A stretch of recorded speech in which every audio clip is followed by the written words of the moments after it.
Bom dia, gente.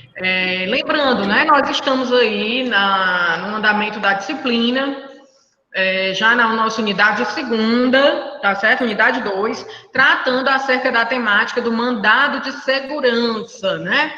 É uma ação importantíssima, uma ferramenta e um instrumento de defesa dos nossos direitos e garantias fundamentais, né? Sobretudo no que diz respeito ao direito líquido, certo? Não amparado por habeas corpus ou habeas data, né? Caráter residual, falamos aí na aula passada, tá? E vamos dando continuidade. Hoje a gente vai estar abordando a questão do polo ativo da ação, tá certo? Do polo passivo, prazo para impetração, né? Os tipos, espécies de mandado de segurança que a gente já vinha falando, né, Gabriel? Na aula passada, relativamente a se essa impetração ela é preventiva ou é repressiva, né? Bem simples de assimilar, tá certo? No caso de uma ameaça, né? A esse direito líquido e certo, né? A iminência de estar sendo violado esse direito líquido e certo, e ao mesmo a própria violação que dá ensejo ao manejo do mandado de segurança no caráter, numa visão aí repressiva, tá certo? Então, a gente vai estar dando continuidade. Vou apresentar para vocês. Gente, eu já deixei para vocês lá no Unifor Online as notas de aula do que diz respeito ao mandado de segurança, tá? Os slides, tá certo? A gente vai colocando lá numa pastinha que tem logo no início, lá no AVA, tá certo? Que a gente colocou o nome de material didático, tá bom? Para facilitar para vocês. Então, tudo que é material da disciplina, a gente vai estar deixando lá na pasta material didático, tá certo? Vou apresentar aqui para vocês os slides, que inclusive esses slides estão lá no AVA também, tá? Vocês estão conseguindo visualizar aí? Estão visualizando? Por gentileza? Sim, professora. Ah, tá ok, obrigada.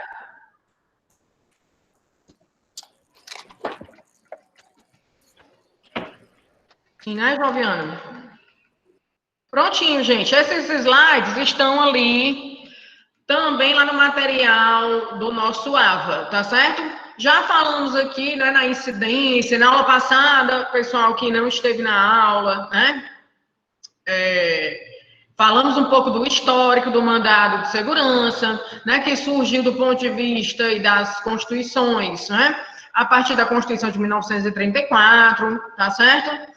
E que, enfim, né, na de 37 não houve previsão, mas há toda uma conjuntura, né, para permanência dessa ação, que tem um caráter de proteção dos direitos e garantias fundamentais, tá certo? E hoje o mandado de segurança, gente, ele está aí previsto na nossa Constituição Federal, né, no artigo 5º, incisos 69 e 70. Olha aí, Ana Patrícia, tá acompanhando aqui, Ana? Tá dando para vocês, ok, muito bem, acompanharem, né? Porque, assim, a gente visualizando esses artigos, eu estava seguindo na aula de terça-feira pela nota de aula, mas, basicamente, esses slides, eles vão orientar aqui também no momento da nossa exposição, tá bom? Então, eu tenho aqui os artigos 5º, incisos 69 e 70 da Constituição Federal, tá certo? 88. O artigo 69, ele prevê, né, caberá mandado de segurança, enfim, quando existe a violação do direito líquido e certo, né, não amparado por habeas corpus habeas da... Fala aqui. Rapidinho, só para fazer a leitura breve aqui do dispositivo. Conceder-se a mandado de segurança para proteger direito líquido e certo, não amparado por habeas corpus ou habeas data, a gente já viu, é o caráter residual, tá certo? Quando o responsável pela ilegalidade ou abuso de poder for a autoridade pública ou agente de pessoa jurídica no exercício de atribuições do poder público, gente. E a gente até considerou, né, na aula passada, essas pessoas que exercem, né, que estão em funções delegadas do poder público, como, por exemplo, né, é o administrador, o reitor de uma universidade particular, ele exerce a atribuição delegada né, uma tarefa delegada do setor público, que é o ensino, no caso, o ensino superior. Tá certo? Tem essas atribuições. Então, poderia figurar enquanto autoridade coatora, não é? Numa impetração de mandado de segurança, tá certo? Isso aí é o artigo 69 nesse contexto. E o 70, pessoal, ele vai falar do mandado de segurança coletivo, tá? Coletivo. Então, a previsão... Tem alguém querendo ingressar aqui, peraí. Bom dia, Glei. Só vi agora que você estava aí. Estava aqui na outra telinha. Bom dia. Tá? Então, gente, o 70, né, lá da Constituição, ele fala do mandado de segurança coletivo, como a gente ainda vai considerar, tá certo? Caracteriza assim, a lei de regência, né, pessoal? Eu já falei aqui na aula passada para vocês, não se cogita mais falar daquela lei anterior a 1533 de 51, que perdurou, né, regulamentando o mandado de segurança até 2009, quando a gente teve basicamente a elaboração dessa nova legislação. Então, a gente tem que estar atento, e eu pedi que vocês, não é, fizessem em casa uma leitura da legislação da 12.016/09, que é para estar facilitando aí também o estudo de vocês, né? A lei, Joviano, 12.016/09, ok?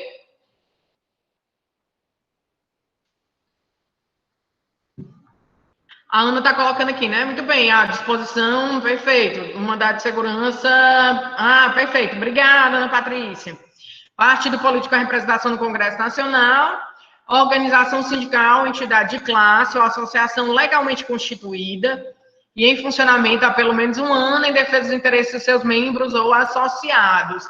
Pessoal, esse prazo aí que o inciso 70 da Constituição, ele exige, né, para o mandado de segurança coletivo, para as associações legalmente constituídas, tá certo? Não há que se falar nesse prazo de um ano para o sindicato, para a entidade de classe, meramente para as associações, né? Há mais de um ano, tá? Para o sindicato, esse prazozinho de constituição de um ano não é exigido, né? Não é um critério a ser exigido, tá certo? Não é um pressuposto.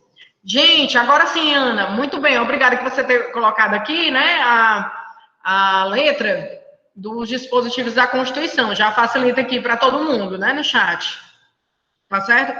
Lembrando, pessoal, esse mandado de segurança coletivo, na verdade, né, aí na Constituição, ele coloca, a gente não falaria nem de uma legitimidade ativa, mas uma capacidade processual. E veja que, apesar da Constituição prever o partido político com representação no Congresso, só para mencionar, partido político com representação no Congresso para a gente, significa falar, pessoal, em que esse partido político tem um representante, ou na Câmara dos Deputados ou no Senado, tá certo? O rigor, a exigência, né? Essa representação no Congresso Nacional diz respeito a um representante desse partido político, por exemplo, né, do Cidadania, do PROS, enfim, né, do PSDB, enfim, do PT, tá certo? Então, basta que exista um representante desse partido político aí no âmbito do Congresso Nacional. Outra coisa, apesar da Constituição lá trazer, né, essas entidades, o partido político, enfim, essas instituições como legitimadas, tá certo, para a propositura do MS coletivo, nada impede, aí a gente falaria mais à frente, mas já podemos citar aqui, já que a Ana Patrícia colocou aí o textinho, né, no chat, nada impede que e na verdade, é do interesse, né, dessas instituições, que o Ministério Público venha a impetrar mandado de segurança coletivo, caso haja realmente aí a possibilidade dessa impetração, que a Defensoria Pública venha a impetrar esse mandado de segurança no viés coletivo, né? Se for para a defesa de pessoas hipossuficientes que não teriam condições de custear um honorário advocatício no caráter maior, né? Como, por exemplo, para a defesa especificamente de uma ideia de fornecimento de medicamentos, né, para um determinado grupo, para uma determinada coletividade, num viés mais abrangente, né, num viés mais coletivo, tá certo? Nada impede, portanto, né, apesar da Constituição, que as outras instituições, por exemplo, o Ministério Público, Defensoria Pública, venham a impetrar este MS num caráter de coletivo, de defesa dos interesses de uma coletividade. Tá certo, gente? Até aqui, Joviano. Mas, pessoal, eu quero entrar aí nos detalhamentos, tá bom? Dessa questão das partes, né? A ação civil de rito sumário, a gente já viu. Lembrando, vocês têm que ter em mente que essa lei aqui, ó, 12.016/09, né? De 7 de agosto de 2009. A lei praticamente aí com 11 anos, né, de existência, a 12.016/09, tá certo? Constituição do Estado do Ceará, ela menciona nos artigos 100 e 108, tá? Esta legislação, que eu pedi até para vocês lerem em casa, né, darem uma estudada na lei, tá certo? É ela que regulamenta o mandado de segurança. Então, é ela que vai trazer para a gente, né, toda essa, digamos, essa procedimentalização, tá certo? Quanto à questão do rito, não é? Do procedimento, tá certo? Do mandado de segurança. Ora, o que foi que a gente disse aqui na aula passada, pessoal?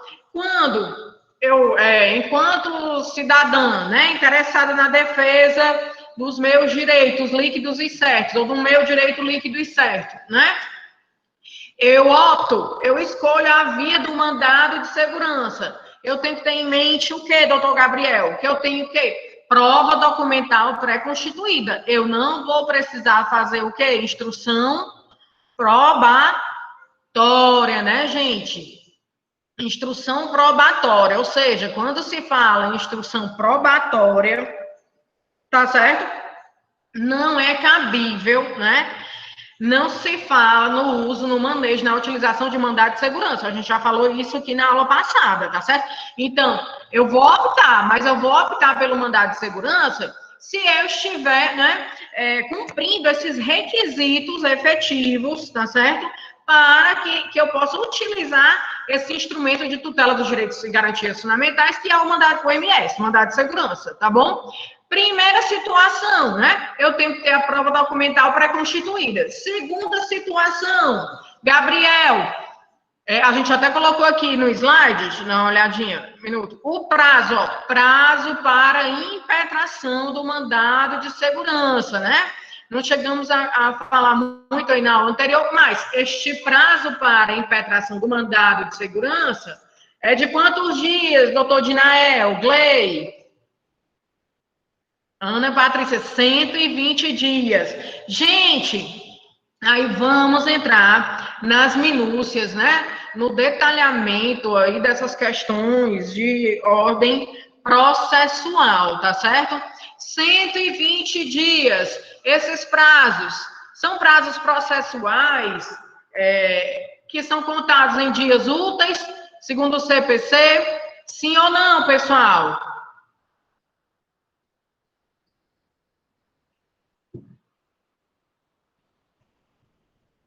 Bora lá, gente. Não, pessoal, esses prazos, né, esses dias, esses 120 dias, são em dias corridos, tá certo? Ou seja, eu estou tratando, exatamente, a Ana colocou, da data em que o interessado tiver conhecimento oficial do ato a ser impugnado, né, conhecimento oficial, ou efetivamente, Ana Patrícia, que, só um minutinho, vou já te falar, né, que efetivamente esse ato já esteja, né, prejudicando o direito líquido e certo, independentemente, Ana, de publicação no Diário Oficial, né, que seria o conhecimento oficial do ato que eu estou tentando impugnar pela via do mandado de segurança, tá certo? Então, 120 dias de quando eu tomo conhecimento ou de quando efetivamente esse ato já está violando o meu direito líquido e certo, tá certo? Gente, esclarecendo aí, a Ana colocou aqui, né, no chat. Professora, mas não é do CPC? é um prazo decadencial da lei. Tá aqui, ó, Ana Patrícia, o artigo 23 fala, o direito de requerer mandado. Vejam bem, eu tenho direito a um remédio processual específico. Qual é o remédio processual específico? Eu estou optando pela via do mandado de segurança, né? Que é um remédio processual que tem os seus requisitos, as suas condições, tá certo? Primeiro, eu tenho que ter a prova documental pré-constituída, porque não comporta instrução probatória. Não há que se falar em perícia, não há que se falar em depoimento de testemunhas, perícia médica, perícia técnica, qualquer tipo de perícia, né? Eu tenho que já juntar toda a documentação, anexar a petição inicial, tá certo? Aí o artigo 23, Ana Patrícia, da lei, né, da lei que regulamenta aí, a 12.016/09, ele fala: o direito de requerer mandado de segurança extinguir-se-á decorridos 120 dias contados da ciência pelo interessado do ato impugnado. Gente, esse prazo não é processual, é um prazo para eu entrar com a ação. Inclusive, é um prazo decadencial, né? Que significa a perda do direito, se efetivamente eu não vier a impetrar a estação, dentro do prazo, é a perda do direito de propor, de impetrar mandado de segurança. Não quer dizer que eu perdi o acesso à justiça, eu posso propor uma ação ordinária, entendem? Uma outra ação comum, no rito ordinário, no rito do CPC. Mas para impetrar mandado de segurança, gente, 120 dias corridos. Ok, Ana Patrícia? Corridos. Professora, mas vai ser sempre assim? O que é que vocês acham? A gente viu, né, na aula passada, que o mandado de segurança, ele vai poder... tem algumas situações aí que a gente vai excepcionar. Por exemplo, mandado de segurança, ele pode ser impetrado diante da omissão estatal. O Estado, a União ou o Estado membro, o município, não está fornecendo medicamentos, por exemplo, né, que a pessoa tem prova documental de que ela precisa daquele medicamento para a sua saúde, para garantir o seu direito líquido e certo à vida, à saúde, né? Digamos que seja uma situação, Ana Patrícia, tá certo? A omissão. Eu vou ter prazo para o mandado de segurança e impetrar mandado de segurança por conta da omissão? Não. Certo? Não, porque isso aí, até enquanto o Estado não se manifestar, eu vou estar sempre aí com a omissão, né, ocorrendo nesse sentido. Certo? Outra questão, Ana Patrícia, Joviano, pessoal aqui da turma, né? Chamando aqui o pessoal que eu estou localizando aqui na videoconferência. Se eu tenho, Ana, por exemplo, uma situação, um fato que é de trato sucessivo. Digamos que o servidor público, pessoal, ele quer rever, né, ele quer garantir que ele possa receber um subsídio, um vencimento, né, algo em relação ao subsídio seu, junto aos seus vencimentos, junto à sua remuneração. O que é que acontece com esse prazo para impetração de mandado de segurança? Gente, o subsídio dele, o vencimento, ele não recebe a cada mês, né? Não recebe a cada mês. Entendem? Ele iria agregar. Então, a cada mês se renova esse prazo. Se ele não conseguiu incorporar uma parcela, né? Digamos, um ganho a mais que judicialmente, né, já foi deferido em outras instâncias. Entende o que eu estou dizendo? Uma garantia, uma gratificação que não foi incorporada ao seu subsídio. Está entendendo? Estão entendendo aqui, pessoal? Gabriel. Joviano, todo mês o servidor não recebe a sua remuneração, o seu subsídio? Todo mês? Pronto, aí ele está querendo ingressar judicialmente para garantir que ele tenha uma gratificação que não foi incorporada, certo? Então, todo mês esse prazo se renovaria, é de trato sucessivo, certo? Por quê? Até enquanto se incorpore, tá? Até enquanto se incorpore. Quando ele conseguir, efetivamente, né, já supriu, tá? Agora não, se efetivamente, Ana, foi excluído, né, uma garantia do salário dele, né, da remuneração do subsídio, salário não, né, da remuneração, do subsídio, dos vencimentos, tá? Foi excluída, né, aí sim, da data da exclusão, eu conto 120 dias corridos, entenderam? Da data do ato, da publicação do ato, né, no Diário Oficial. Tá certo? A publicidade é que dá o início do ato, né? Ou efetivamente quando esse ato já está surtindo efeitos concretos na órbita do meu direito, certo? Mas aí, gente, olha como vocês estão vendo que são as minúcias né, desses prazos, do direito processual, como uma coisa rica em detalhamentos, tá certo? Aí vocês poderiam perguntar, professora, mas aí eu falei, né, na aula passada, na notinha de aula tem, cabe quando eu digo a respeito, né, impetração de mandado de segurança, omissões, certo? Cabe em relação aos atos, caberia a impetração de mandado de segurança em relação aos atos do legislativo, como assim? Por exemplo, digamos que eu tenha um procedimento legislativo que não está, né, o procedimento de elaboração das leis que não está devidamente adequado, né? Então, caberia a um parlamentar, olha lá, o direito líquido e certo, né, de alegar que está tendo uma violação ali ao procedimento legislativo, entendem? Atos do legislativo, né, na elaboração normativa. Aí a pergunta é, caberia também um mandado de segurança, Ana Patrícia, contra atos judiciais? Claro, pessoal, né? A ação de mandado de segurança é uma ação constitucional. Ela tem que ser entendida e interpretada com a maior amplitude possível, em todas as searas. Mandado de segurança, seja no âmbito constitucional, administrativo, penal, trabalhista, militar, tá certo? Eleitoral, a maior amplitude possível. Professora, vai caber em relação a atos dos juízes, né? A atos que estejam ferindo um direito meu líquido e certo a uma decisão judicial, gente? Sim ou não? Bora, pessoal. Estão no chat? Deixa eu ver aqui. Muito bem, doutora Lorena. Sim, só que qual é o problema aí quando é em relação a uma decisão judicial?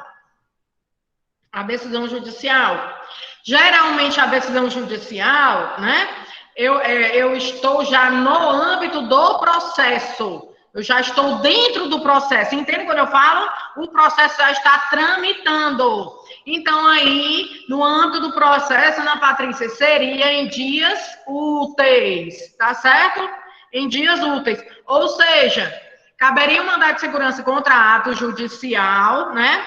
Na tramitação processual, aí sim, dentro do processo, né? Eu estou alegando, por exemplo, que o juiz cerceou o meu direito ao contraditório e ampla defesa. Cerceamento de defesa, né? Direito líquido e certo ao contraditório e ampla defesa. Aí eu vou contar em dias úteis, tá claro, gente? Porque é dentro do processo. Entendeu, Joviano?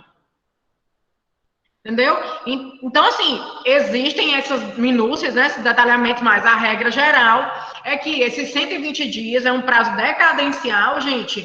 E aí o Supremo, né, porque, assim, esse prazo foi até criticado. Como é que o legislador infraconstitucional, no seu poder de legislar, regulamentando, ele vai estabelecer um prazo para a impetração do mandado de segurança, se não existe prazo para impetrar habeas corpus, se não existe prazo para impetrar habeas data, tá certo? E se instituir um prazo para impetrar, só um instante, e se instituir um prazo para impetrar um mandado de segurança. Mas já existe posicionamento do Supremo, inclusive, nessa situação, de que ele se considera constitucional o prazo decadencial, que é a perda do direito de impetrar mandado de segurança, tá certo? Para efetivamente então assim, se impetrar a estação, né? Então, por exemplo, numa provinha da UAB, se efetivamente tiver esgotado, escoado a questão lá, né? Escoado esse prazo, vocês sabem que já não vai caber mandado de segurança.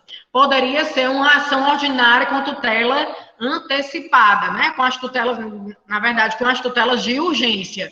Tá claro? A Ana Patrícia colocou aqui alguma questão. Deixa eu ver aqui, peraí. Professora, a questão do prazo confundiu um pouco. Quando acontece... isso, Ana, porque assim, geralmente, Ana Patrícia, eu entendi a tua negação. Assim, contra atos judiciais. Digamos que eu tenho uma decisão, Ana Patrícia, teratológica, né? Uma decisão teratológica, a gente fala uma decisão abusiva, né? Por exemplo, uma decisão do juiz arbitrária, totalmente fora... É claro que eu estou falando uma situação hipotética, né? Mas, por exemplo, o juiz denegou o meu direito à ampla defesa e ao contraditório, tá certo? Então, assim, gente, no âmbito do processo, Ana Patrícia, se você estiver questionando um ato ilegal e abusivo da autoridade judiciária do processo, então, para a impetração, isso vai contar em dias úteis, entendeu? Ana? É só quando está no âmbito do processo. Por quê? Porque aí, Ana, eu não estou iniciando o processo, já estou no âmbito do processo, tá? Já estou no trâmite da relação processual. Tá claro, Joviano? Seria só nessa situação, tá certo? Gente, seria só basicamente nessa situação, né? No prazo, aí durante, o prazo durante a tramitação processual. Tá certo, Ana Patrícia? E aí seria contra um ato do juiz, né? Eu tô questionando um ato do judiciário, especificamente, tá? Só procurando aqui a súmulazinha para falar a vocês que o Supremo, né, já decidiu, tá certo? Que esse prazo, né, apesar do Constituinte não ter instituído nenhum prazo, né, para a propositura do mandado de segurança, mas aí por uma técnica, né, na verdade, decisão jurisprudencial, já se consolidou nesse contexto de considerar constitucional o prazo para impetração do mandado de segurança, tá? Não se considera inconstitucional esse prazo, ele é aceito, ele é acatado judicialmente. Então, assim, pessoal, eu estava vendo ali, né, porque no nosso AVA, no AVA de vocês, porque, assim, ele tomou por base aí alguns artigos, enfim, que os outros professores aqui da universidade, né, na disciplina, já haviam utilizado, tá certo? E aí, ele coloca lá, tem lá no AVA de vocês, se vocês virem, tem um mandado de segurança individual, né? Até uma petição inicial lá da professora Tainá, não sei se vocês viram, lá no AVA. Chegaram a ver? Ou não? Hein, gente? Tá lá no AVA, tem assim no finalzinho lá da unidade, né? Da unidade 2, tem ali mandado, é uma petição inicial que tem para vocês, né? Para vocês, enfim, tomarem por base, tá certo? Aí ele vai falar assim, lá no primeiro parágrafo introdutório, né? Da petição inicial, que efetivamente o mandado de segurança está sendo impetrado de modo tempestivo, ou seja, está acatando, está observando a tempestividade, né? O que é essa tempestividade para o mandado de segurança, pessoal? Está dentro dos 120 dias, tá certo? 120 dias, prazo decadencial para impetração. Tá claro, gente, aqui? Tá claro até aqui, pessoal? Ok, Lorena? Tudo bem, Joviano? Procurando aqui a súmulazinha para falar a vocês, tá certo? Só um instante, deixa eu tentar localizar aqui. A súmula que já fala para a gente que é constitucional, né?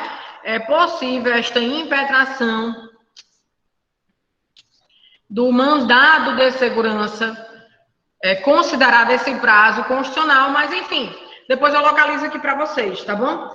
É porque em relação a mandado de segurança, né?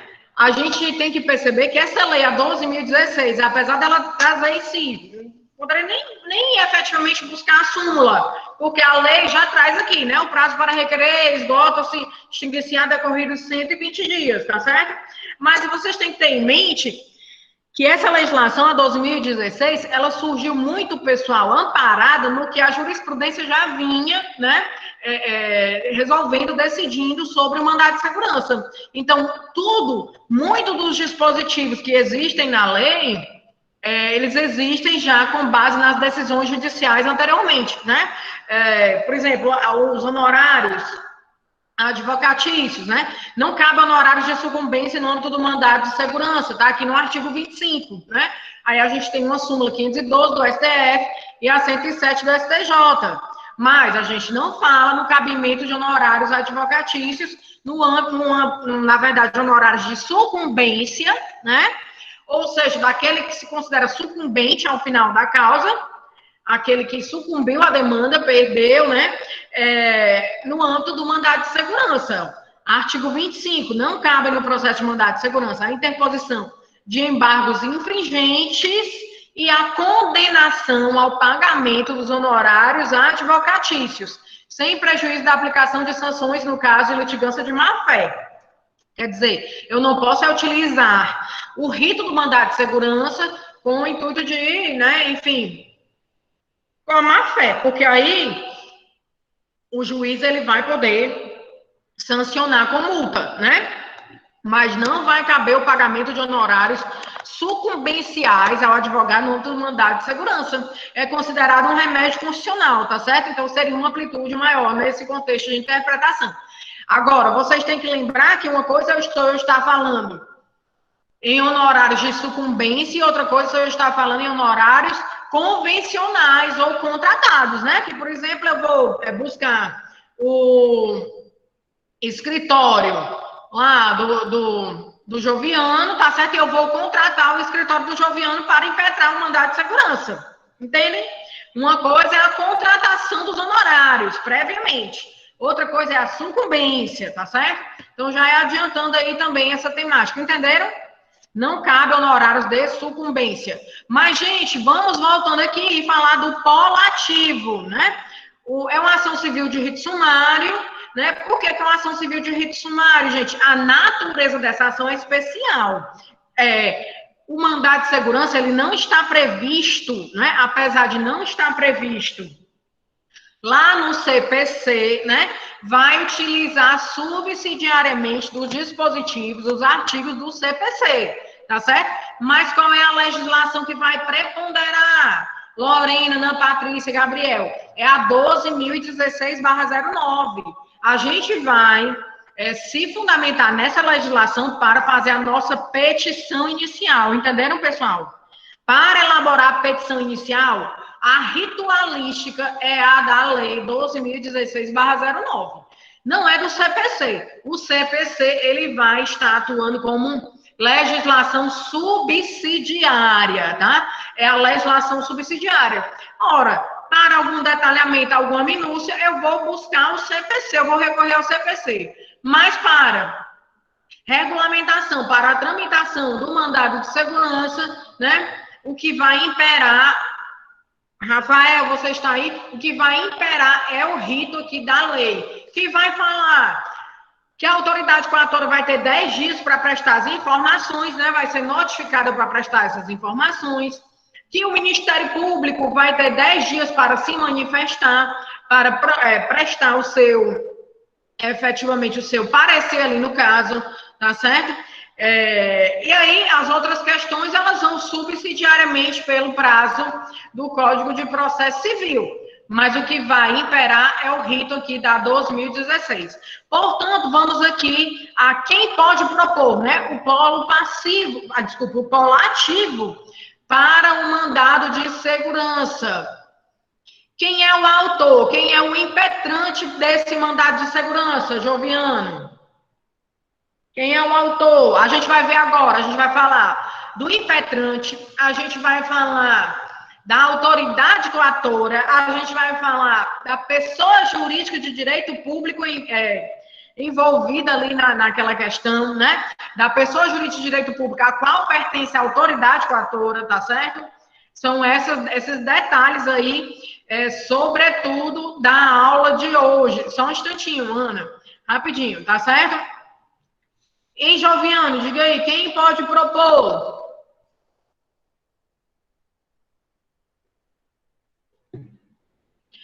Pronto, aí a Ana colocou ali, né? A Ana Patrícia, muito bem.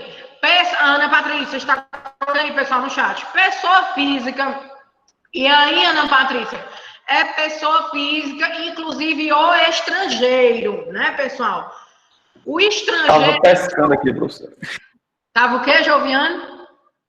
Pescando aqui, é porque eu me distraí com uma... Estudadinha, né? Eu me distraí com um texto aqui. Você pegue aqui... Eu ia até lhe perguntar... A leizinha, a lei 2016/09. Aí tu vai fazer uma leitura rapidinho aqui do parágrafo, do artigo 1º caput, tá certo? Daqui a pouco, tá bom? Ana Patrícia, então, olha, a pessoa física, tá? Gente, e a pessoa física, o nacional ou o estrangeiro, a Ana colocou ali, né? O estrangeiro também. O estrangeiro, ele só não vai poder propor para as nossas ações, né? A ação popular, que a gente ainda vai ver. A ação popular, ela é típica do cidadão brasileiro, né? E, assim, do cidadão, ainda vai se poder falar numa ação popular para o português equiparado. Mas isso aí era só se aceitasse lá em Portugal, né, que o brasileiro propusesse uma ação semelhante à ação popular lá no contexto, né, do direito português, do lusitano. Enfim, a questão do português equiparado, tá certo? Aí por uma questão de reciprocidade dos tratados, né? Mas veja, aqui no mandado de segurança, pessoa física, pessoa jurídica, né? Pessoa física, seja cidadão nacional ou estrangeiro, né, Ana? O estrangeiro, ele pode estar em trânsito aqui no Brasil e ele ter seu direito líquido e certo desrespeitado, né? Seu direito líquido e certo violado. Enfim, algum direito líquido e certo que é garantido a ele pelo direito internacional privado, né? Pela legislação própria de como ele está em trânsito, ou ele está temporário, ou ele está como estudante, entende? Então, assim, efetivamente, é igual para todos nesse contexto. Pessoa física, pessoa jurídica, se eu perguntasse a vocês, condomínio, massa falida, espólio, vão poder impetrar mandado de segurança? Em geral, exatamente, Ana Patrícia, pessoas jurídicas em geral. Então, condomínios, quer dizer, essas coletividades, né, estabelecidas em lei, é o condomínio, é a massa falida, enfim, é o espólio, tá? Desde que tenha a documentação, prova documental pré-constituída e que esteja havendo uma violação ao direito líquido e certo do condomínio, né? Ao direito líquido e certo do espólio, da massa falida, né? Todos os mesmos requisitos e que esteja dentro do prazo de 120 dias para a impetração. Tá claro isso aí, gente? Suprir todos os requisitos, né? Diga, Ana. Eu estava vendo aqui, tem um Marinoni, né? Ele trata, por exemplo, dos coautores, né? As pessoas coautoras com relação à pessoa jurídica, né? De direito público.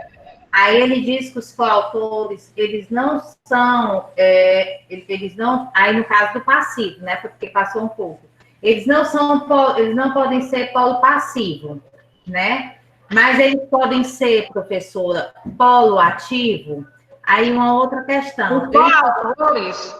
Sim, os coautores. Por exemplo, você é diretor, gerente, é uma pessoa que tem um cargo na empresa pública, por exemplo, entendeu? O mandato de segurança não pode ser, ele não pode ser o polo passivo, né? Dentro do mandato de segurança, esse diretor da empresa pública. Aí eu lhe pergunto, mas ele pode ser o polo ativo, por exemplo? Pode, né? Ele vai poder ser o polo ativo se ele estiver sofrendo, né?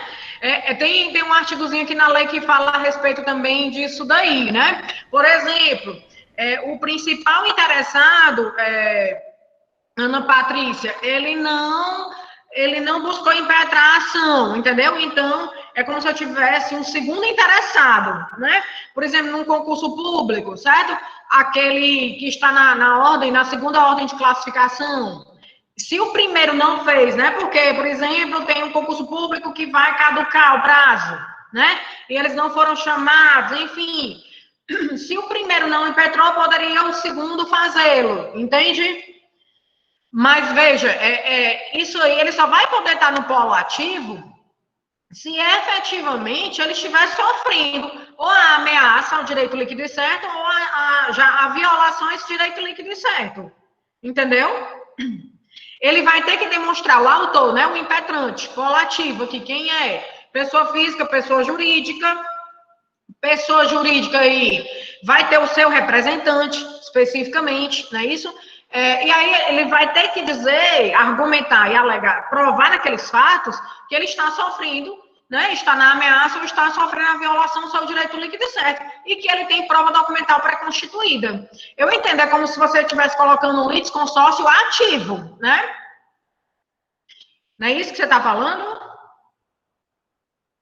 Pronto, ele pode ver se for a mesma situação. Geralmente isso ocorria em concursos públicos, né?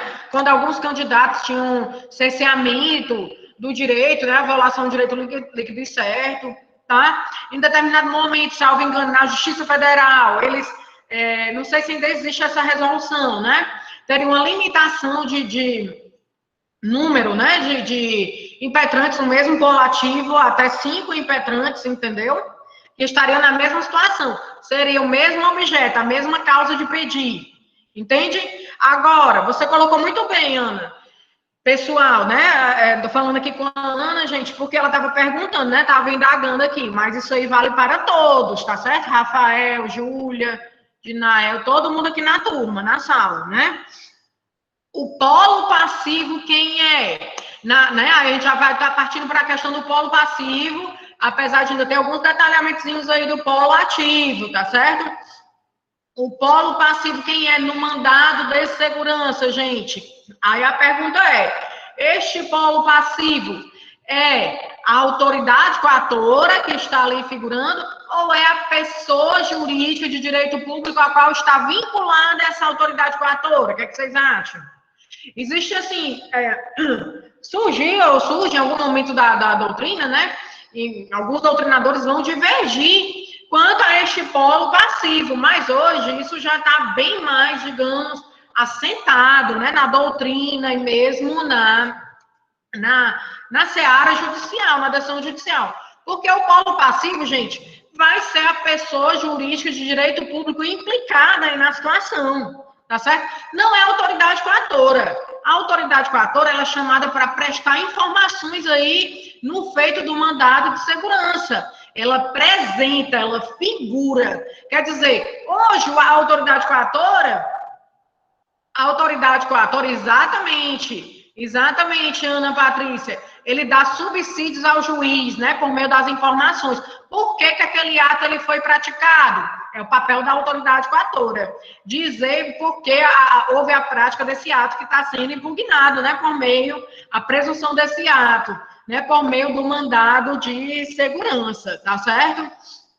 Então, gente, por que a autoridade coatora, a autoridade coatora, ela não é considerada o polo passivo?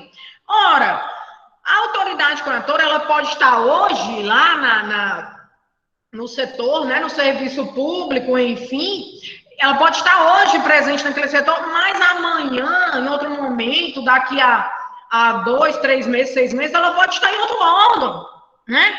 Por exemplo, se eu tiver um ato praticado, né, que eu considero ilegal e abusivo, praticado por um governador de estado, né, que tem um foro aí por prerrogativa de função, se eu tiver um ato praticado, o governador hoje ele está no mandato, no outro ano, ou daqui a 2 meses, pode acabar, entendem? Ele pode sair.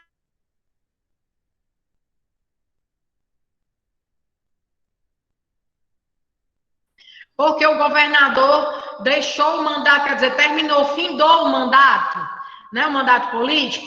Não. Então, quem é o polo passivo na propositura, na impetração, né, do mandato de segurança? É a pessoa jurídica de direito público a qual desculpa, a qual está vinculada àquela autoridade coatora. Tá claro, gente? Isso aí é a pessoa jurídica, né?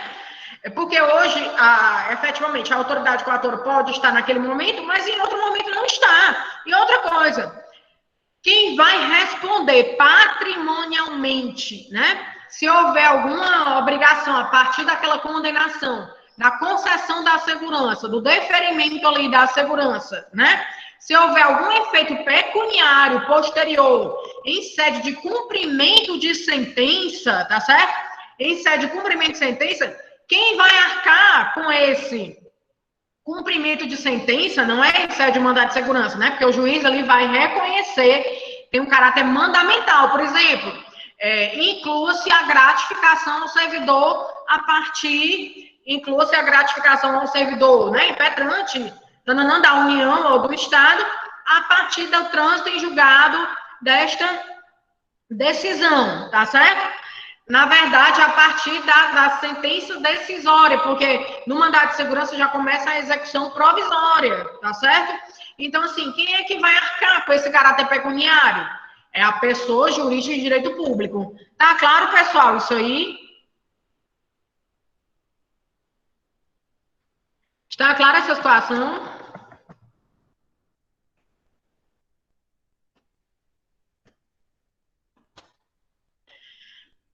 Então, pronto, ó, quem vai arcar não é a autoridade coatora. A autoridade coatora, nos dizeres aí da doutrina, ela apresenta, né? Ela simplesmente figura, né? Como a Ana Patrícia colocou aí, para prestar as informações, para ser uma fonte, um subsídio, para, ao final, o juiz conceder, né? A gente vai falar na concessão ou denegação da segurança. Conceder ou denegar a segurança. Tá certo? Mas a gente estava falando aí no polo ativo, né? Antes ainda da impetração do mandado de segurança. O polo ativo, aí eu falei para vocês que a gente tem pessoa física, pessoa jurídica, por exemplo, uma empresa que vai questionar a incidência de um tributo, né, em relação às suas atividades, ela pode estar questionando isso aí em sede de mandado de segurança, né, que não supriu requisitos necessários, enfim, que não seria o caso de incidir, que está violando o direito líquido e certo, que está bitributando aquela empresa, enfim, tá? Mas também a gente pode falar em órgãos despersonalizados, como é o caso, aqui o professor colocou, né, para a gente lá no livro, Câmara de Vereadores, Secretaria de Estado ou de Município, um Tribunal de Contas, um Tribunal de Justiça, tá certo? Órgãos que efetivamente não teriam uma capacidade processual, né, uma capacidade postulatória, mas eles têm uma capacidade de estar em juízo. Se for, por exemplo, na defesa, né, das atribuições, efetivamente, ou dessas instituições, né, de um direito líquido e certo nesse contexto, tá certo? Então, a doutrina fala ainda nos órgãos despersonalizados, Câmara de Vereadores, Secretaria de Estado ou de Município, Tribunal de Contas, o próprio Tribunal de Justiça, a União, como a Ana colocou aqui, a União, os estados, os municípios, na defesa dos seus interesses, né, de direitos líquidos e certos, se estiverem sendo violados ou ameaçados de violação. Tá claro, gente? Ele fala, é possível que o mandado de segurança, né, ele seja impetrado por uma pessoa jurídica de direito público quando se intentar garantir uma prerrogativa institucional, defendendo os contraabusos ou ilegalidades cometidas pelo próprio poder público, tá certo? Por exemplo, um prefeito, né, um tribunal de justiça, ingressando ou impetrando contra um governador ou contra um prefeito, enfim, tá certo? Tá claro, gente, aí? Essa questão dos órgãos despersonalizados, né? Geralmente eles não têm essa capacidade aí de postular nesse contexto.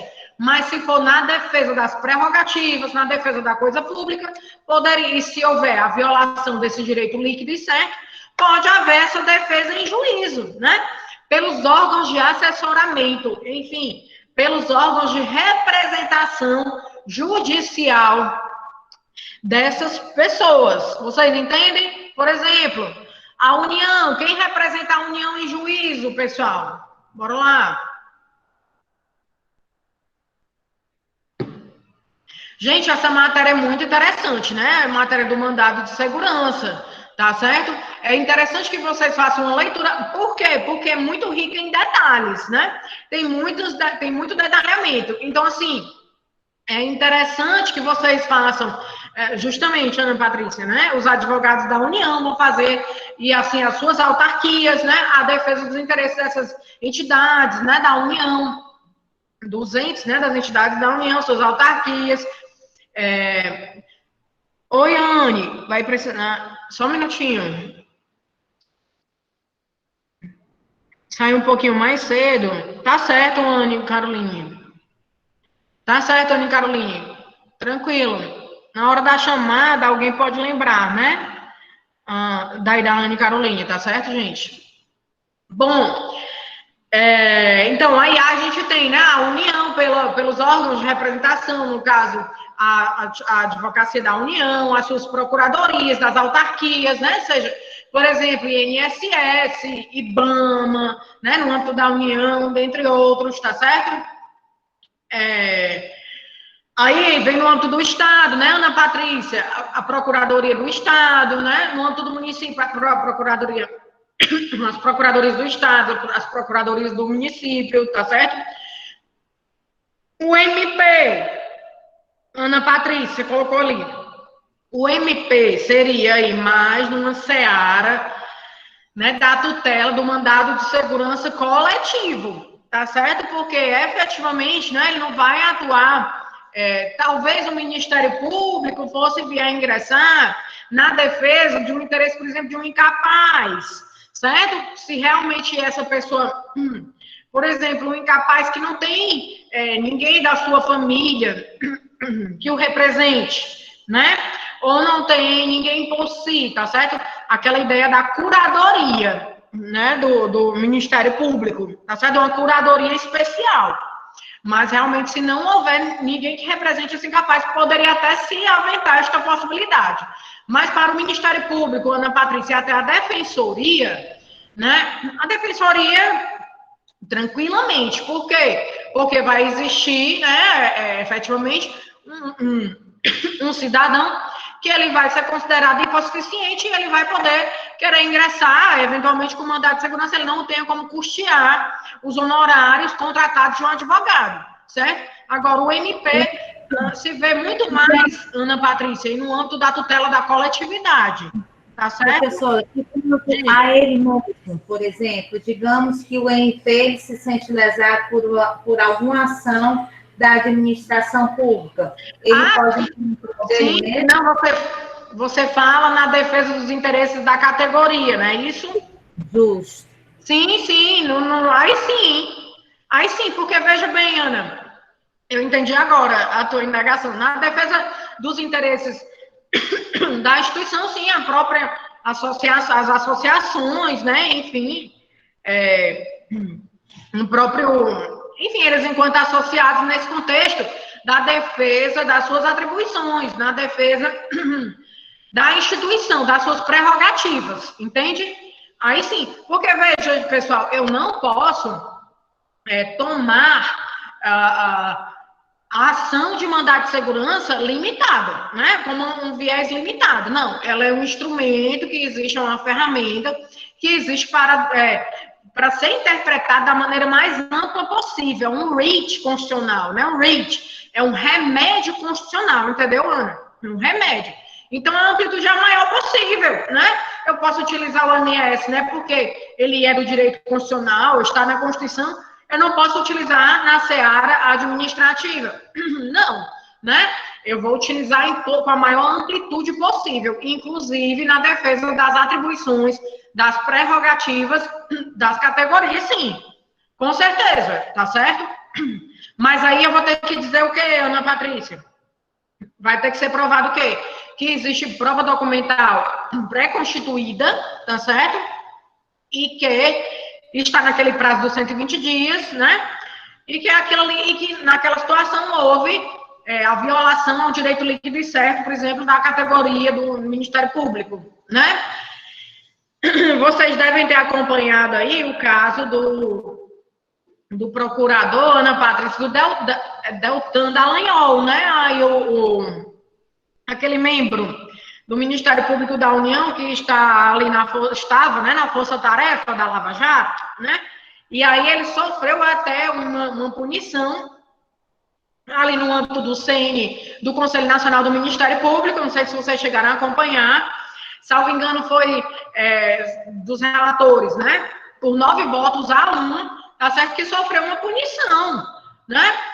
Ele pode ali conseguir efetivamente se demonstrar, Ana Patrícia, que ele atuou no âmbito das suas atribuições, efetivamente dizer que está sendo violado um direito líquido e certo dele. Entende que está sendo uma decisão abusiva ali do Conselho, certo? Mas veja bem, aí a gente ainda tem que ir, Ana, para vocês verem, pessoal, como essa questão do mandado de segurança é rica em detalhamento. Eu tenho alguns critérios que a lei traz de algumas situações para as quais não vão caber a propositura, a impetração de mandado de segurança, da liminar, concessão da liminar e mandado de segurança, por exemplo, estão aqui no artigo 5º da lei, e diz assim, ó, Ana Patrícia, não se considerar mandado de segurança quando se tratar de ato do qual caiba recurso administrativo com efeito suspensivo, independentemente de causa. Ou seja, gente, se couber um recurso administrativo, no âmbito do procedimento administrativo, né, couber algum recurso com efeito suspensivo desse ato, eu ainda não vou poder impetrar mandado de segurança. Eu vou ter que esperar, né, que esse recurso administrativo seja julgado com efeito suspensivo e só depois é que, dependendo do julgamento, né, se ele for negativo, se poderia impetrar este mandado de segurança. Entenderam? Esse artigo 5º aqui é muito interessante, é muito importante, artigo 5º da lei do mandado de segurança. Ele sempre é cobrado nas provas de OAB, né, de exame de concurso público também. De decisão judicial da qual caiba recurso com efeito suspensivo. Se couber um recurso com efeito suspensivo, por exemplo, da sentença, né, vai caber a apelação com efeito suspensivo. Então, eu tenho que propor, interpor a apelação. Eu não vou usar o mandado de segurança como sucedâneo de recurso. Também, tá certo? De decisão judicial transitada em julgado. Eu não vou usar o mandado de segurança como ação rescisória, tá certo? Aí tem que observar os critérios. Estão vendo como é cheio de detalhamento, né? Então, é assim, interessante que vocês façam uma leitura aí também, pessoal, dessa legislação e da doutrina atinente ao mandado de segurança nesse contexto, tá certo? Para que a gente vá aqui, né, explicitando aí essas eventuais dúvidas, tá certo? Ana Patrícia, ficou clara aí essa questão? Antes mesmo, gente, de efetivamente de se propor impetrar o mandado de segurança, a gente ainda vai ver. Primeiro, tem que ter a prova documental pré-constituída, um direito líquido e certo, né? Ameaçado ou violado, tá certo? Segundo, eu tenho que ter a prova documental pré-constituída, né? Não tem instrução probatória voltando. Primeiro, também, eu tenho que ter o prazo de 120 dias, eu tenho que estar dentro desse prazo aí decadencial, se não for caso de omissão ou de relações de trato sucessivo, tá certo? Então, muitos detalhamentos para o mandado de segurança. Se eu tiver um recurso administrativo, por exemplo, uma multa que eu sofri, né? No âmbito aqui enfim, da MC, das autarquias de trânsito, né? Eu posso recorrer com efeito suspensivo. Então, primeiro eu vou recorrer administrativamente, né? Então, não vai surgir a necessidade. E olha que nesse âmbito aí de recursos administrativos, muitas vezes, né? Nessa seara da administração pública, eu ainda vou ter que fazer prova. Então, se eu tiver de fazer prova, o MS não é o meio mais favorável. Então, eu vou ter que pegar uma ação ordinária, né? Por exemplo, ação de nulidade, né? Ou uma ação de anulação do ato administrativo, ou nulidade do ato administrativo com a tutela de urgência, entendem? Eu vou buscar anular ou tornar nulo esse ato administrativo, tá certo? Mas se eu tiver de fazer prova, tem que ser por um procedimento comum, ordinário, e não pelo MS. Tá claro, gente, até aqui? É aquela velha história que eu falei. O rito do mandado de segurança é... Então, eu tenho que ter prova documental, tá certo? Se for para fazer instrução probatória, eu vou ter que ir para a tutela comum. Eu vou ter que ir para o procedimento comum ordinário do CPC e pedir uma tutela de urgência. Não é o caso de utilizar, de manejar o mandado de segurança. Tá claro, gente? Cadê o Joviano? Tá aqui? O Glei? Gente, só para a gente concluir aqui, Glei, tá, você tá aí, por favor? Ana Patrícia. Oi, Ana, você poderia ler aqui o artigo, você está com a legislação, a 12.016/09? Rafael Medeiros, a Marcília, doutora Lorena, Beatriz Coelho. Oi, Rafael, você está com a lei aí, a 12.016/09, pessoal? Alguém está com a lei, por favor? É interessante que vocês acompanhem a aula com essa legislação também, tá certo? Vocês pegam aí no site do Planalto, né? Naquela constituiçãozinha que eu utilizo aqui também tem essa lei, tá certo? Alguém tem a lei, irmãos? Ou aí no site mesmo do Planalto? Qual artigo? É o primeiro. A gente consolidar aqui o primeiro. O caput. Por favor. Pode ler? Tá. Artigo 1º. Conceder-se-á mandato de segurança para proteger direito líquido e certo, não amparado por habeas corpus ou habeas data, sempre que, ilegalmente ou com abuso de poder, qualquer pessoa física ou jurídica sofrer violação ou houver justo receio de sofrê-la por parte de autoridade, seja de que categoria for e sejam quais forem as funções que exerça. Muito bem. Aí, Ana, só para enfatizar, né, pessoal? Obrigada, viu, Ana, Patrícia? Obrigada. Você está me ajudando aí. Gente, qualquer pessoa física ou jurídica, tá aí, ó, pessoa física, a amplitude, né, da interpretação do cabimento do acesso à justiça para o mandado de segurança, é acesso à justiça em última instância, tá certo? Física, pode ser o nacional, obrigada, Ana, colocando aí no chat, né? Pode ser a física, o nacional, o estrangeiro, pessoa jurídica, empresas, né? Aquele, a gente falou, massa falida, o espólio, o condomínio, os entes obrigada, Ana Lima, os entes despersonalizados, né? Órgãos despersonalizados, como, por exemplo, uma Câmara de Vereadores, o próprio Tribunal de Justiça, a União, já falamos.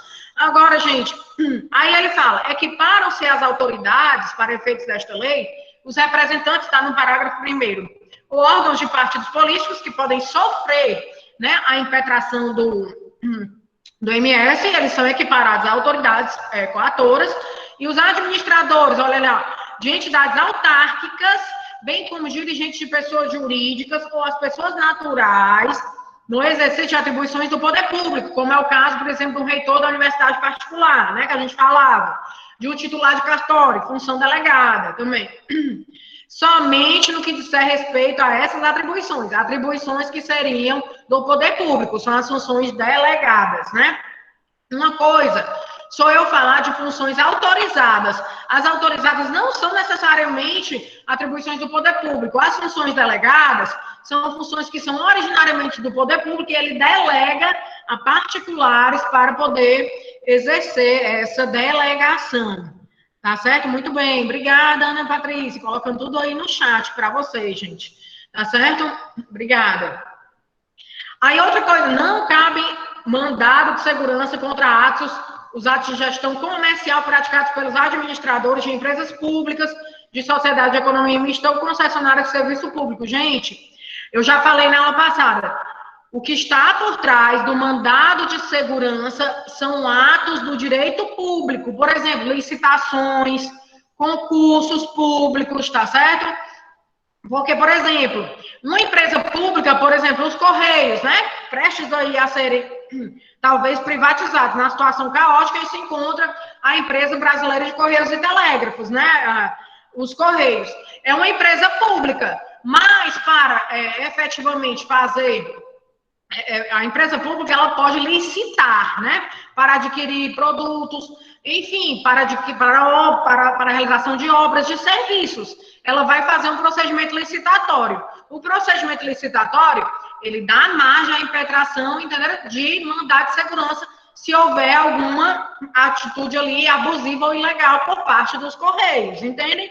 Então, entidades autárquicas, sociedades, tranquilo, Gabriel, eu entendo perfeitamente isso. A internet, às vezes, não ajuda a gente, né? Na nossa primeira aula, a gente teve que abrir uma nova, entrar na aula de novo, porque deu problema aí na internet, travou, né? Mas, enfim, a gente compreende essas situações, Gabriel, tá certo? A gente está falando aqui, pessoal, do polo passivo da impetração do mandado de segurança. Quem pode figurar como autoridade coatora, né?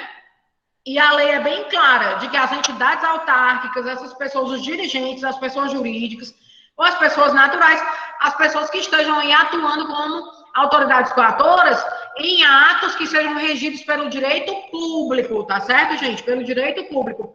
Gente, quem é autoridade coatora no mandado de segurança? É aquele que tem o poder de decisão, de rever o ato, tá certo? Ele tem o poder de fazer ou desfazer aquele ato. Se eu perguntasse a vocês assim, por exemplo, a UES, né? A UES, que é a Universidade Estadual do Ceará, ela contratou digamos, uma empresa lançou um edital de concurso para professores, por exemplo, né? Professores aí, universitários. Aqui é uma ideia, né? É um exemplo que eu estou citando para vocês. E contratou a empresa, mas o edital é da universidade. É do reitor, né? Quem assina ali, ou então, enfim, é de algum dos diretores dos centros lá da universidade, da UES, né? Quem assina o edital é o diretor, quem assina o edital é a universidade.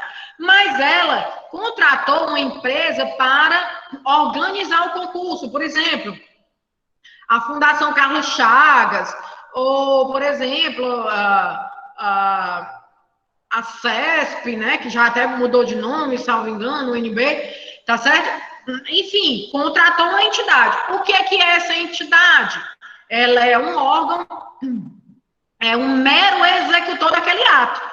Na verdade, quem tem o poder de rever o ato é quem assina aquele edital. Que ato, professora?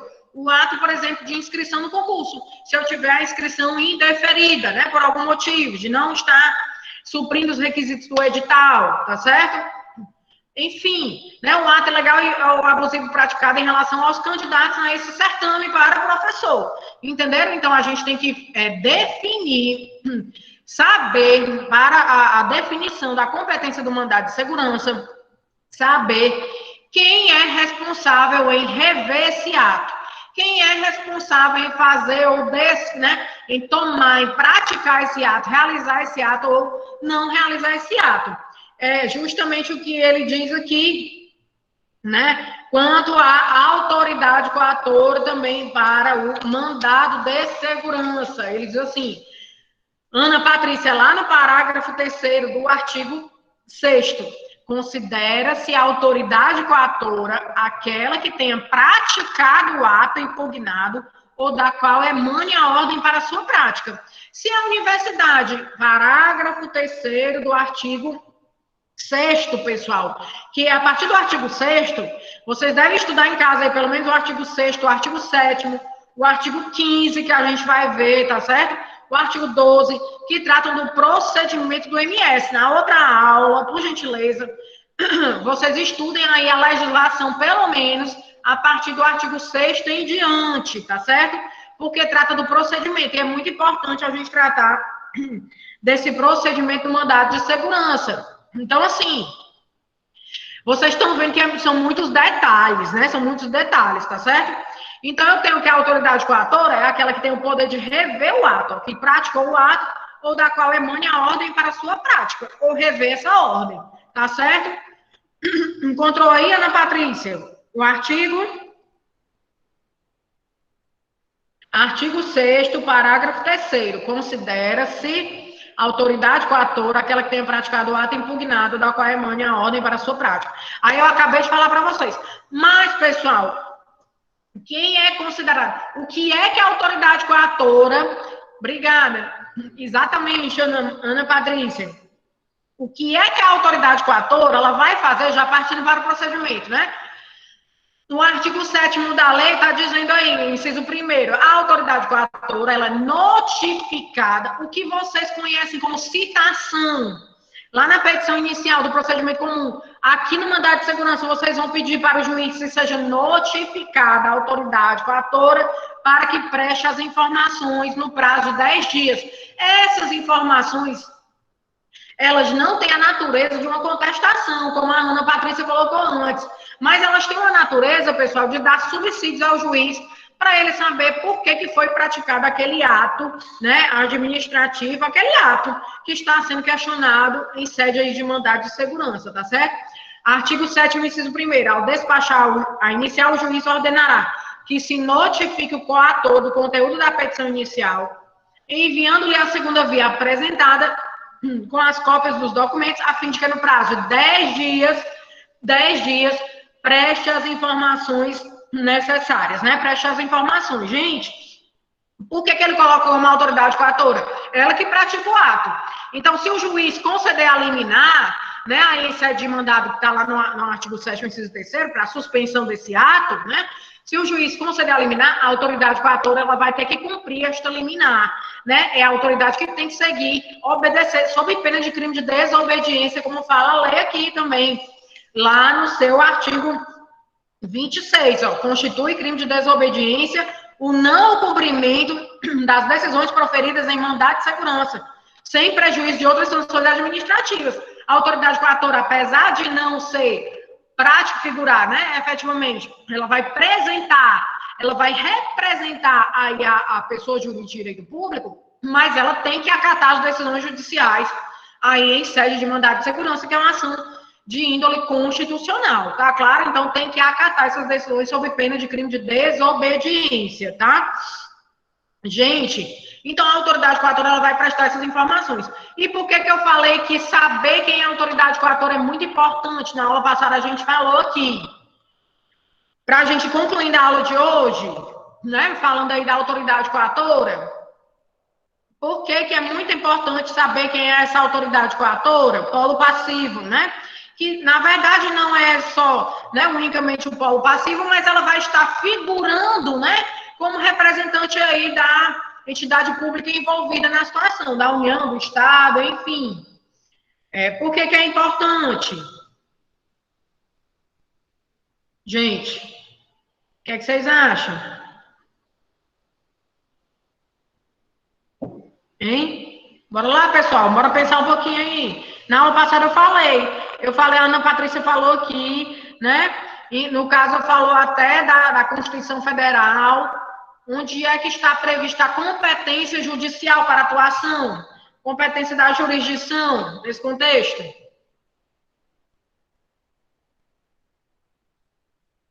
Lembra que eu falei?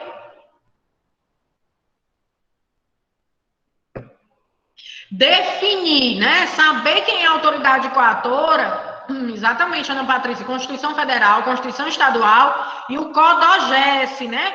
O Código de Divisão e Organização Judiciária, no caso CODOGES, que é o nosso do Estado do Ceará, né? Código de Divisão e Organização Judiciária do Estado do Ceará. Inclusive, eu até falei aqui nos juizados da Fazenda Pública. Fiz até um printzinho aqui da lei, né? Para quem tiver interesse. A lei dos juizados da Fazenda Pública é a 12.153 de 2009 também, do mesmo ano aí da nossa lei do mandado de segurança, pessoal, tá certo? E ela é bem explícita no sentido de dizer que no artigo 2º da lei está bem claro, certo? Que lei é essa, professora? Juizados da Fazenda Pública. Juizado da Fazenda Pública não necessariamente é a mesma vara da Fazenda Pública, mas vão ser as causas de menor valor, que eu não vou levar por intermédio, por exemplo, de um mandado de segurança, né? O direito do meu cliente, olha lá. Artigo 2º Em causas, né, de menor valor, vocês sabem, até nos juizados estaduais, 40 salários mínimos. Nos juizados federais e da Fazenda Pública, até 60 salários mínimos, tá certo?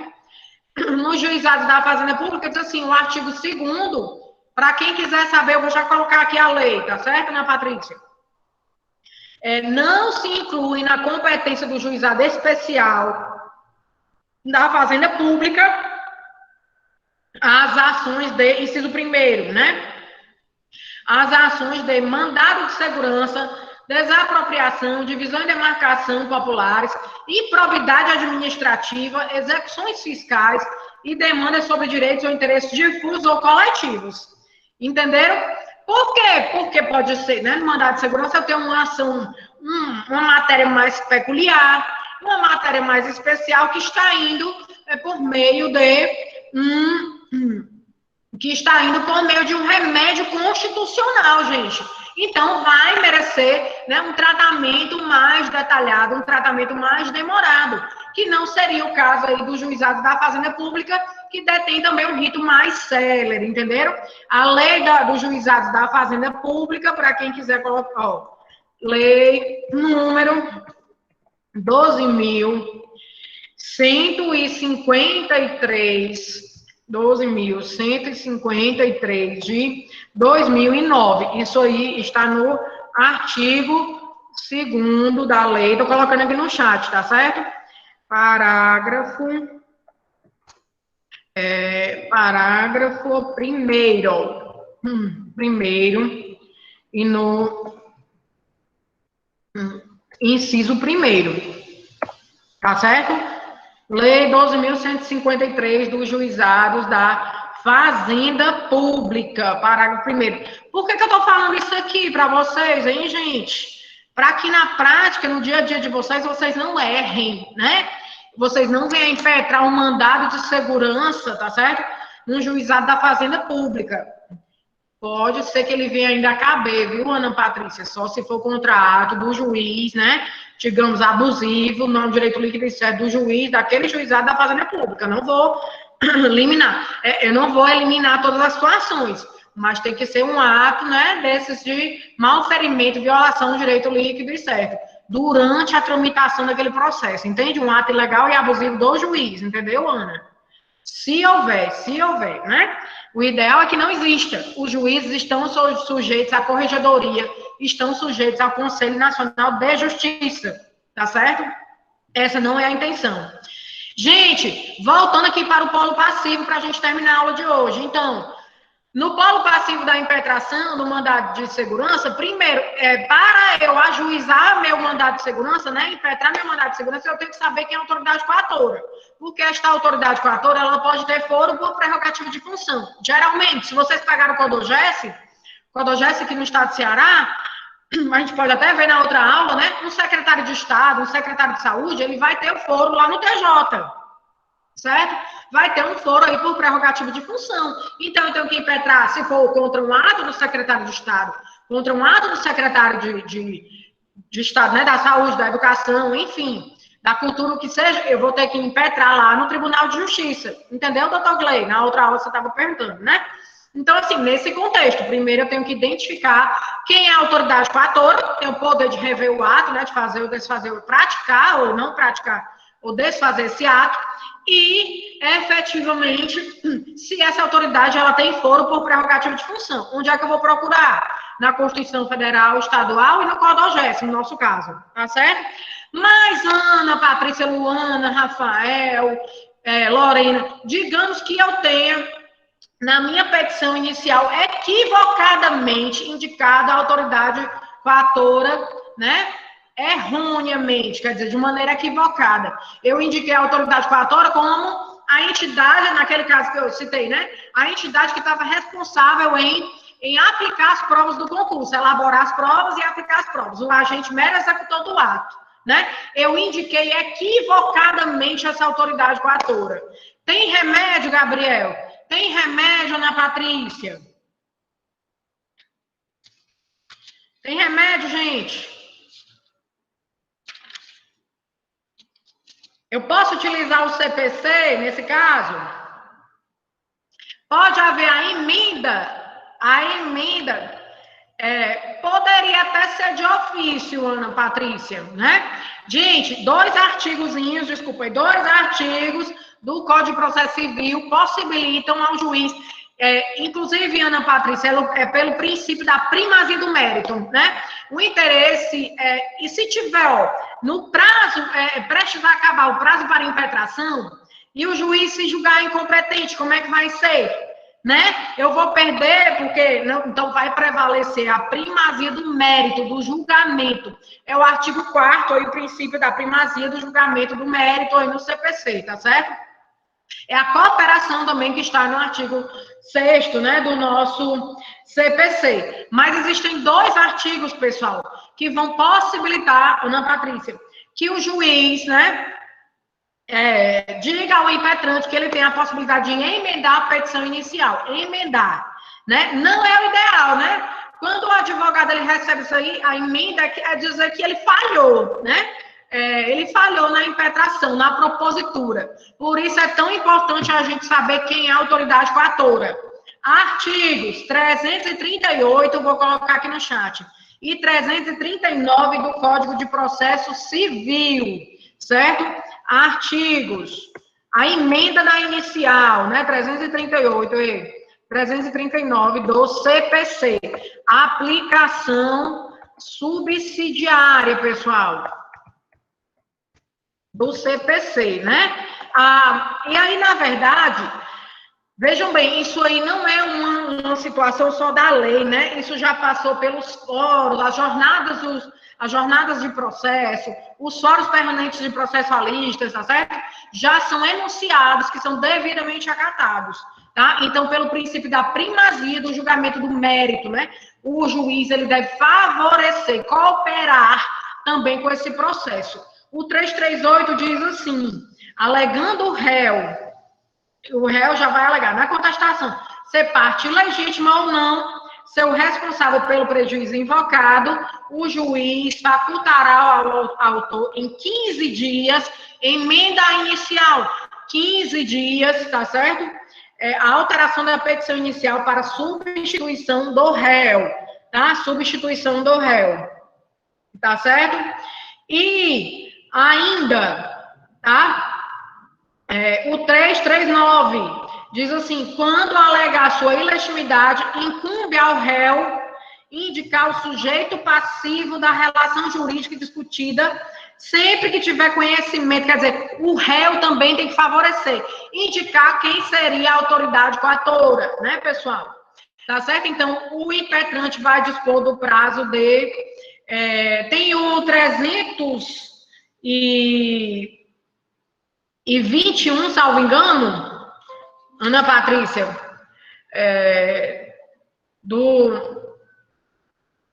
do CPC, tá certo?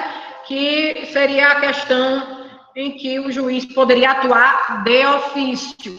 Deixa eu dar uma olhadinha aqui para ver se a gente consegue ver o artigo. No CPC, tá certo? Que é justamente os requisitos, né? O juiz, ao verificar que a petição é justamente a emenda, né? A petição inicial não preenche os requisitos 319, 320, irregularidades e apresenta defeitos e irregularidades capazes de dificultar o julgamento de mérito, determinará que o autor, no prazo de 15 dias, a emende ou a complete, indicando com precisão o que deve ser corrigido ou completado. Tá certo, Ana? Então, para o caso do juiz, sem esperar, né, a manifestação da pessoa jurídica de direito público, é o 321, que é a emenda, né, 15 dias, a emenda à petição inicial. O 338, 339, é no caso de já estar havendo a manifestação da pessoa jurídica, né, da autoridade coatora, que ela vai se dizer ilegítima, né, a ilegitimidade passiva de causa, tá certo? E a própria pessoa jurídica de direito público aí envolvida. Mas, gente, vocês já escutaram falar, porque o STJ também lançou a teoria da encampação, para a gente terminar a aula de hoje, né? A encampação. Já ouviram falar? Teoria da encampação? E tem até uma súmula, né, do STJ, teoria... Vou colocando aqui no chat, da encampação. Encampação, já ouviram falar? A proposta, esta teoria da encampação, ela foi muito bem, digamos, argumentada, né? Ainda quando, pelo ministro Luiz Fux, né? Ainda quando componente do STJ.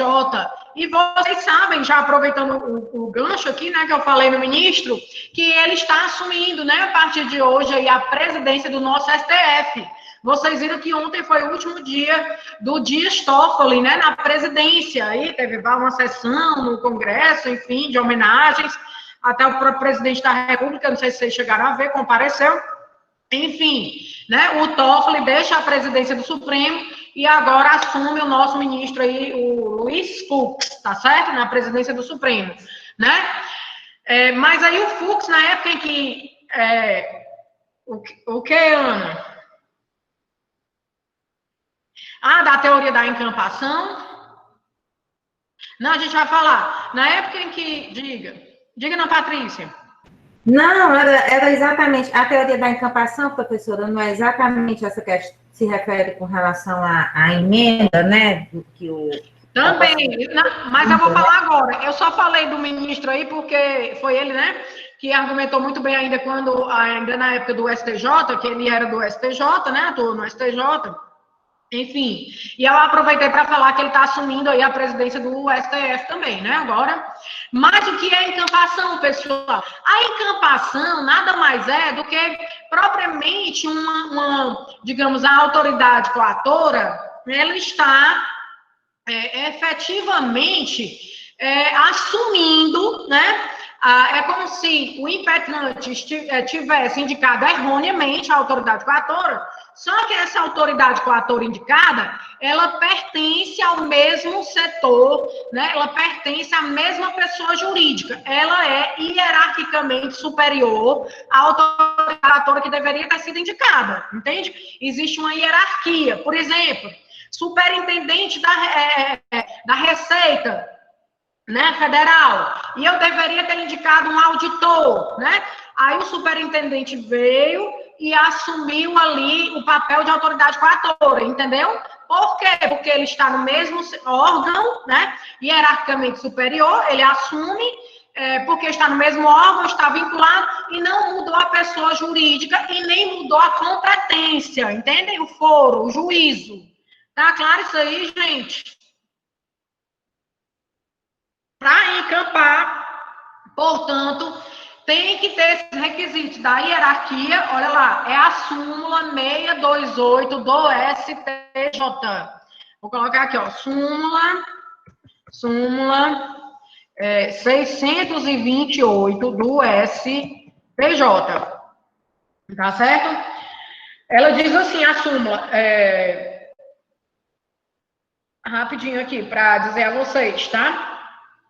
A teoria da encampação é aplicada no mandado de segurança quando presentes cumulativamente os seguintes requisitos: existência de vínculo hierárquico entre a autoridade que prestou informações e a que ordenou a prática do ato impugnado, manifestação a respeito do mérito nas informações prestadas, a ausência de modificação de competência estabelecida na Constituição Federal. Por exemplo, é como se eu dissesse, né, que o superintendente, ele veio, ele prestou as informações, né, falou sobre o mérito e não mudou, continua sendo na Justiça Federal. A autoridade que deveria ter sido, digamos, né, a autoridade notificada ou indicada na petição inicial, ela está vinculada hierarquicamente à autoridade superior. Tá claro, gente? Isso aí para vocês, isso se chama a teoria da encampação, né? É a súmula, né, 628, teoria da encampação, do STJ. Ok? Teoria encampação. Na época em que o Fux atuava lá, né, no STJ, foi um dos precursores, foi um dos que argumentava nesse sentido. Tá claro, gente, até aqui, para vocês? A gente vai ver, então, na aula de hoje até aqui. Na aula que vem, a gente vai falar do procedimento, falamos do prazo, né, para impetração hoje. Aí a gente vai ver o procedimento, não é? A liminar e mandado de segurança, também o procedimento, ó. Tem esse slidezinho aí do procedimento, deferimento, indeferimento da inicial. Pode haver a emenda da inicial, tá certo? Aqui, né? Pelo deferimento ou indeferimento, ela pode ser emendada, como a gente viu aí. Colocou até o artigozinho para vocês, né? Aqui no chat, aí pelo CPC, tanto pelo 321, como pelo 338 e 339 aí do CPC, tá certo?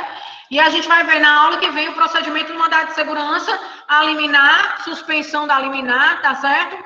E já se der, a gente já vê o mandado de segurança coletivo.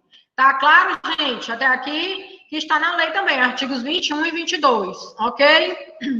Vão estudando a lei, porque é muito detalhamento, é muito complexa, tá certo? Tem detalhes que muitas vezes a gente vai abordar aí também de acordo com as colocações de vocês. Eu vou fazer a chamada rapidinho aqui, tá bom? Por gentileza, vocês podem responder no microfone, tá certo? Por favor. Vou estar chamando aqui na data de hoje. Rapidinho. Já está em cima do horário, né? A Ana Beatriz já assiste aí? Não, né? Ana Patrícia. Presente. Ok, Ana. Ana, acho que estava aí. A Ana Caroline foi a que saiu mais cedo, né, gente? Foi, professora. Tá, obrigada. A Beatriz Coelho. Presente. Obrigada. O Dinael tá aí? Djalma. Gabriel tá aí. O Glei tá aí? Presente. Obrigada. Glei. Ercílio. Glei presente, professor. Hã? O Glei presente. Ok, doutor. Joviano, não tá. Não, tava aí, né? A Júlia. A Júlia tá aí, pessoal? A Júlia Albuquerque tá aí. É só porque é em outra tela aí acaba dificultando. Leno. A Lorena tá aí. A Luana Lima. Presente. Luana Lima. Isso. Luana Louise. Presente. A Magna tá aí? Não tá, né? A Marcília tá aí, né? Presente, professor. Ok, doutora. Desculpa, o Rafael. Presente. A Ticiana Mayra. Também acho que tá aí. E a Iane. Pois, gente, agradeço aí imensamente a participação de vocês no nosso encontro de hoje. Nos vemos na terça-feira. Lembrando do trabalhinho de hoje, tá certo? Nos vemos na terça-feira, tá? Para a aula sobre procedimento no MS. Ok? E mandado de segurança coletivo. Um abraço a todos. Bom final de semana. Rafael, alguma dúvida? Professora, só uma dúvida. Diga. Esse trabalho vai ser o único da V1? É porque vai ter a prova, né? No dia 22, tá certo? Certo. Aí já A teve prova, um fórum também. teve, porque eu entrei nessa cadeira atrasada, eu acho que eu perdi alguma coisa. Não, mas era só um fórum aí, mas dá para você pontuar no trabalhinho de hoje, tá certo? Vai levar Tá ótimo, já entreguei. Você já mandou, né? Foi. Eu vi o teu envio, tá bom? Tá ótimo. Tá bom, Obrigado, pois é isso. Pois um bom final de semana, pessoal. Vou estar parando aqui a gravação. Também. Tá certo? Tchau, tchau. Obrigada.